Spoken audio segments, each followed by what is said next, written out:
Before you scroll, take a breath, because what you're about to hear will hit you harder than a punch to the jaw. If you've ever been underestimated, if you've ever been judged by the color of your skin, or told to stay quiet when the world tried to break you, hit that subscribe button right now, because this story isn't just about revenge. It's about power earned through pain. It started on a Monday morning like any other at Crestwood High, where the smell of cheap perfume mixed with hallway gossip, and the air buzzed with teenage arrogance. The doors slammed, lockers clanged, and then everything slowed when Maya Johnson walked in. The new girl. The outsider. The one everyone noticed for all the wrong reasons. She was 17, tall, skin smooth like dark honey, eyes sharp and patient. The kind of girl who carried storms inside her but never let them spill. She had just moved from Atlanta with her mother, who had taken a new position at a law firm in the mostly white suburban town of Crestwood. They called it a fresh start, but for Maya, it felt like being dropped into a shark tank wearing a target. Her father used to tell her, control is strength, not silence. He had been a Marine and a karate master, the man who first tied a white belt around her waist when she was 7. Before he passed, he made her promise never to use her training to harm anyone unless she had no choice. That promise burned in her chest like a brand every time she looked in the mirror. She hoped Crestwood High would be just another quiet chapter, but the world docente always let strong people stay invisible.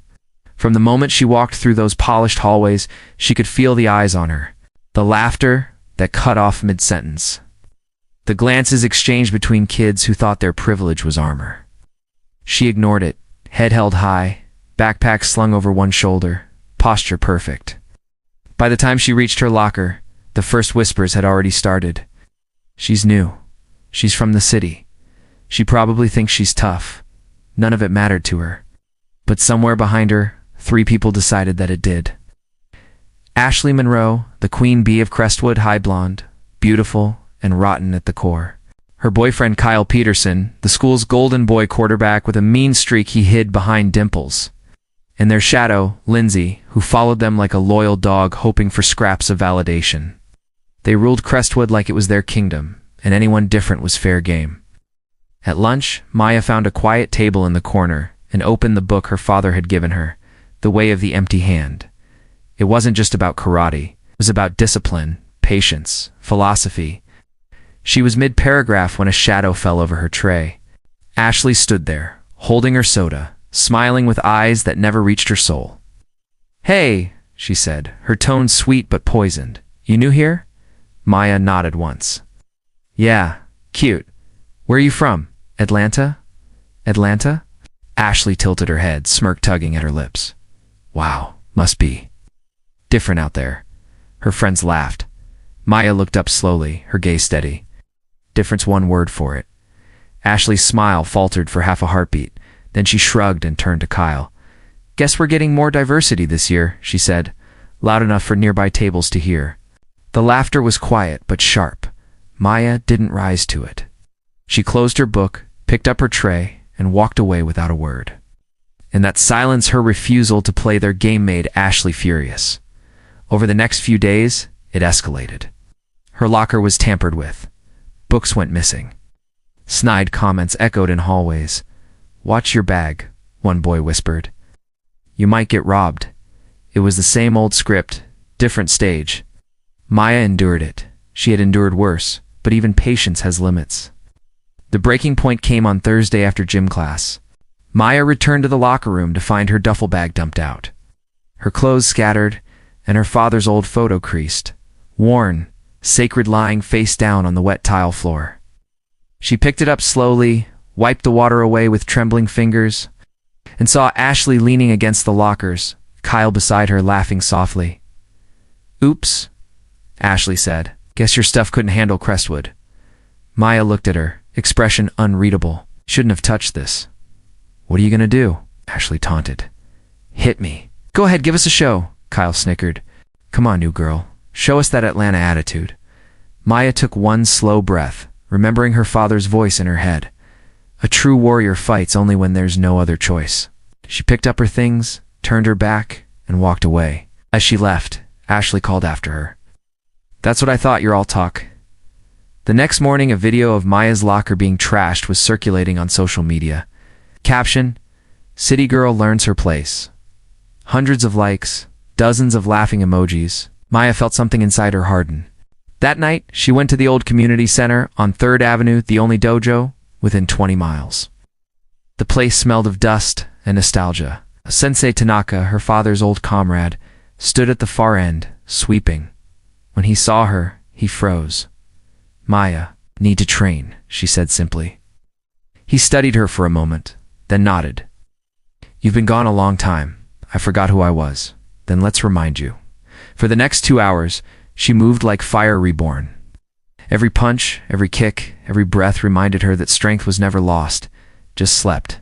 Sweat dripped down her neck, her heart beat steady as a drum.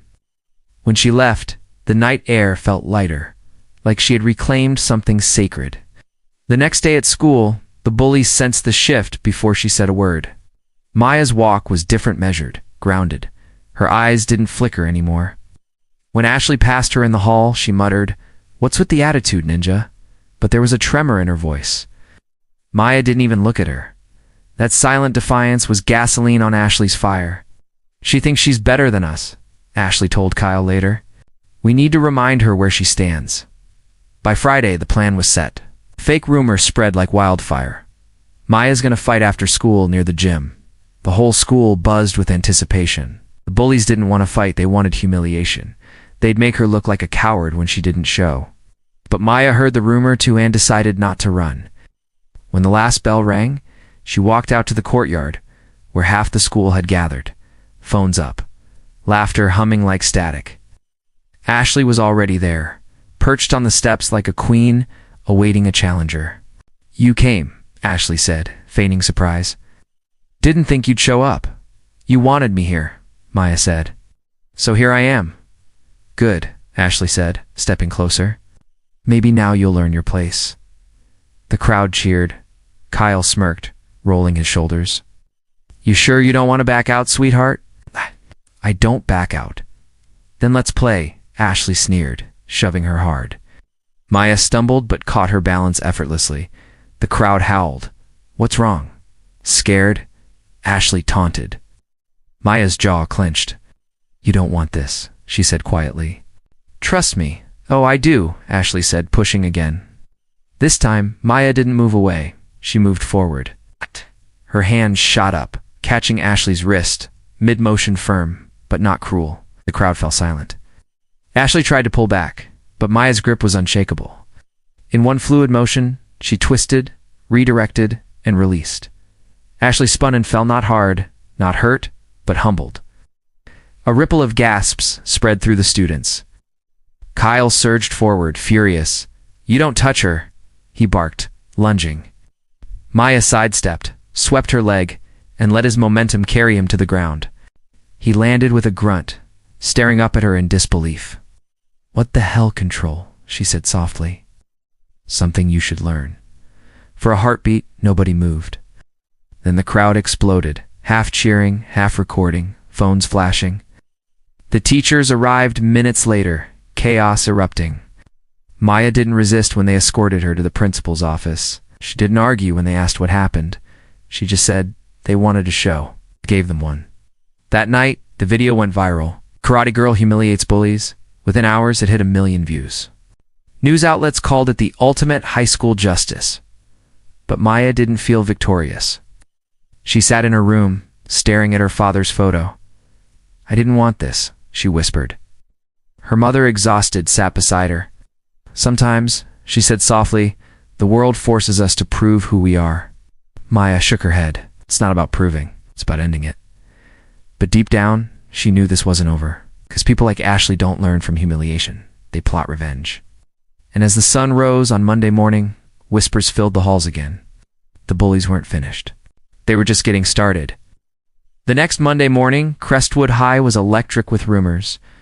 By sunrise, everyone had seen the video. Maya's calm defiance, Ashley's fall, Kyle's humiliation, and now the entire school was divided between admiration and resentment. Some whispered that Maya was a hero. Others muttered that she'd embarrassed Crestwood's royalty. Ashley didn't show up that day, But her absence said everything. She was plotting. When she finally returned on Tuesday, her eyes weren't full of fire anymore. They were made of ice. She walked through the halls with Lindsay by her side, and a new plan simmering behind that perfect smile.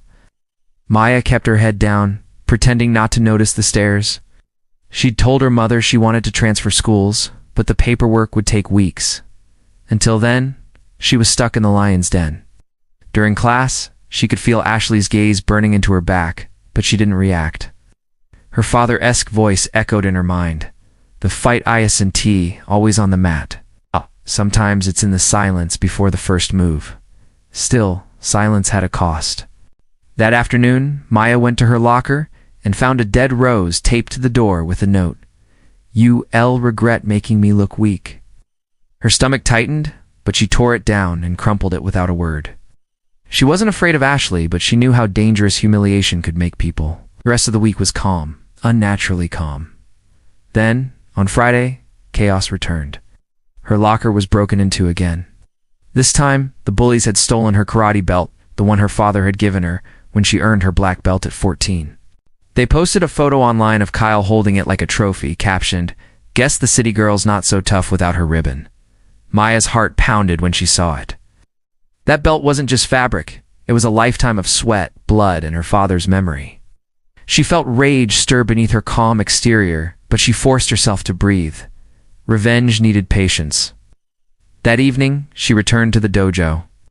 Sensei Tanaka watched as she unleashed everything she'd been holding in kicks that cracked the air, punches that blurred with speed, focus sharp as glass. When she finally stopped, chest heaving, he said quietly, "You're fighting emotion, not opponents." "They took my father's belt," she said, eyes glistening. "Then you must take back your peace, not just your belt." "How?" "By showing them that real strength leaves no scars." She nodded, though her pulse still burned. The next day, she saw her opportunity. A pep rally was scheduled before the big football game, and Ashley's crew was front and center. Maya planned to confront them not physically, but publicly. As the gym filled with cheers and flashing lights, Maya waited near the back. Principal Edwards was halfway through his speech when a video started playing on the big screen, footage from the cafeteria fight, but this version had been edited to make Maya look like the aggressor. The entire gym turned toward her. Gasps filled the air. Someone shouted, "She attacked Ashley." Another yelled, "Expel her." Maya froze. She hadn't seen that footage before. Ashley had twisted the story. On stage, Ashley pretended to cry, dabbing her eyes with a tissue. "I forgave her," she said dramatically. But violence should never be celebrated. Maya's hand shook, anger boiling beneath her skin. She stood slowly, the crowd parting like waves around her. "You want to talk about violence?" she said, voice clear as thunder. The microphone screeched as she walked up the bleachers, every step measured.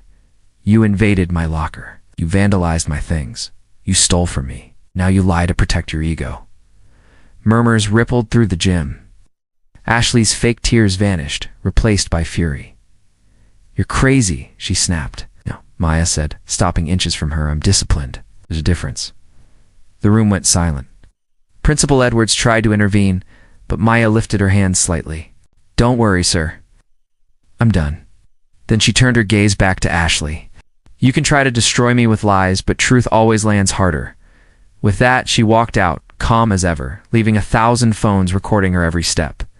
Within an hour, her words were online, the unedited footage re-uploaded by someone who'd seen the truth.